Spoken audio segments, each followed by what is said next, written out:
So if you are anything like I was up until very recently, meal planning is the bane of your existence, or at least a very big struggle in your life as a homemaker.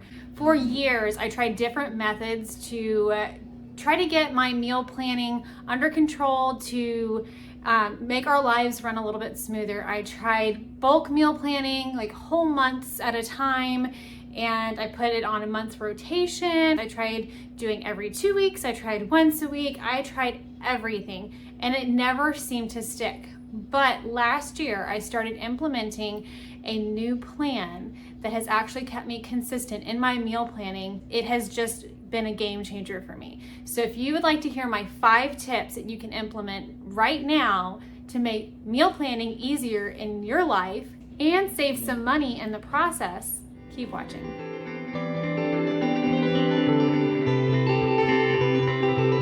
So first of all, hi. If you are new around here, my name is Brittany. I am a first generation homemaker and homeschooler. I have 4 kids, and on my channel I love to talk everything homemaking and homeschooling and everything in between. By the way, if you can hear, I don't know if you can hear the sounds outside. My husband is currently working on breaking down a tree that we had taken down a couple of weeks ago, and so if you hear any grinding, that is the chipper that he is currently working. So my first tip is to put your breakfast and your lunches on a schedule. This is something that I didn't think was as big of a deal as it was. We were spending so much money on food, and not very healthy food, trying to feed our kids breakfast and lunch and ourselves. And we would end up just scrambling to try to throw things together. And one, it took a lot of brain power, but it also made it to where we were spending so much more money on food, and everybody was just kind of getting whatever they wanted, and a lot of waste was happening. So I decided that we were going to have a schedule. Why you want a schedule rather than planning out breakfast and lunch is if you are planning out that many meals and you are changing it up, one, we don't need that much change. We think that everything has to be unique and it has to be different. Every week we have to have new breakfast and new lunch, and we're bored now, so we need new meals mixed in here. And really, you don't need that much variety, especially for breakfast and lunch. You know, you could do the same breakfast if your kids are okay with that. My kids really don't like that very much. So I have kind of a meal plan for breakfast, and it doesn't change, and the same thing for lunch. So for example, I know that on Tuesdays, we are going to do eggs and toast for breakfast, and then we're going to do tacos for lunch. Wednesday, I make an almond loaf or almond bites. I make them into bites now because my kids prefer them. And we'll do a snack lunch for lunch that day. And having them all on rotation, it ends up where, one, they're getting healthier foods more than likely because I have planned this out. It takes a lot of stress and decision fatigue out of me because I'm not trying to make all of these decisions throughout the day. I have a plan for it already in place. And then whenever I sit down to meal plan, it also makes it really simple. I just fill in my breakfast and lunch because it doesn't change. Now, that's not to say I will never throw something in that is fun. For example, one of my kids has a birthday tomorrow, so I am going to make her some special muffins. We have a double chocolate muffin that I only make for birthdays because it's basically brownies, but I do these double chocolate muffins for birthdays. And I'm going to let them have pizza for lunch because it's her birthday and she got to choose. So I am still changeable in that way, but typically we will just stick with the plan. My second tip is to have a leftover night at least once a week. This is for us always on Wednesdays because we have church on Wednesday anyway, Wednesday nights, and so it's really easy for me. I don't have to try to cook dinner before we go to church. We just eat leftovers that night.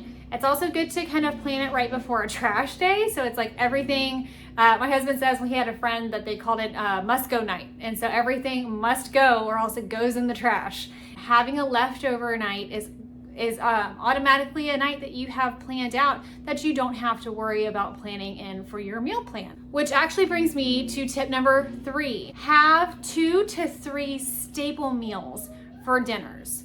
What I mean by staple meals is kind of the same thing as breakfast and lunch. These meals don't really change. Make sure it's something that your family doesn't mind eating every week. For example, we will do on Tuesday a whole chicken. I will brine the chicken Monday night, and then on Tuesday I will roast the chicken in the oven with some cubed potatoes. I will put those on a cookie sheet next to it, and then I will make a vegetable as a side, and that's what we have every single Tuesday. And then that night the chicken goes in a crock pot and we make stock with it, and then we use that stock for our Thursday night meal, which is always beans, pinto beans or Great Northern beans with some kind of a meat that I will decide that week based off of what we had the last week. You know, I'll do sausage, or I'll do Italian sausage, or we'll do ham or something along those lines. And I might mix it up and throw some vegetables in there that I have on hand, and we'll do a pot of beans for Thursday nights. And then Fridays is always our burger night. We'll have burgers and homemade fries. It's also our dessert night. Once a week I will make almond brownies that we will have, and that happens on Fridays as well. Okay, number 4 is create a list of meals to choose from for your nights that change. So I actually I have a master list of all of the meals that we make, and I will add to it as we find recipes that we enjoy. I will every once in a while mix it up, and if I find a recipe, I'll throw it on a meal plan, and if it is approved, it will go on the master list.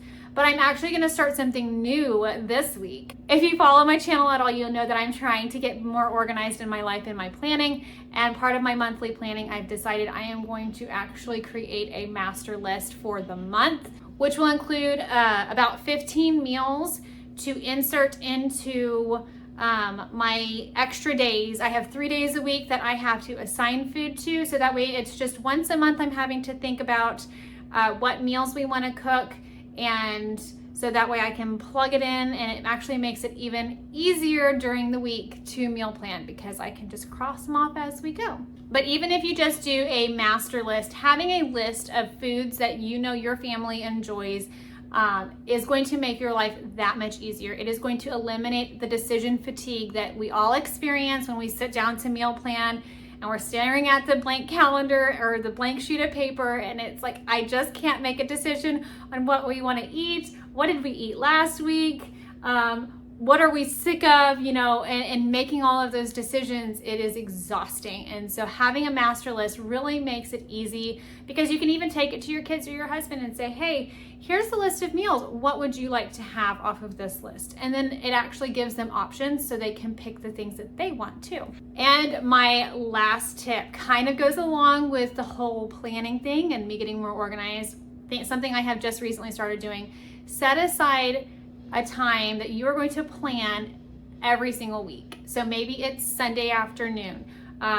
Maybe it's you go to the grocery store Friday because Friday is payday. So Thursday you're gonna sit down, you're gonna put your meal plan together. Or you put a grocery order in to pick up on Monday. So then, you know, you're gonna meal plan Saturday so you can put your grocery order in on Sunday. Have a day that works for you, that you're gonna be able to consistently sit down and meal plan. Because if we don't set aside a specific time, then we are gonna just all of a sudden have it come upon us that we haven't meal planned, and we're gonna run out of meals that we have planned, and then we're gonna be in that vicious cycle. So if you sit down and you have a specific time, a specific day that you meal plan, you're more likely to be successful in your planning. So I hope this video was helpful for you, and maybe you can take 1 or 2 of these tips and apply it to your meal planning.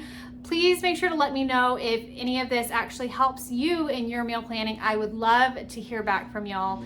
I hope you'll have a fantastic rest of your week, and until next time, bye.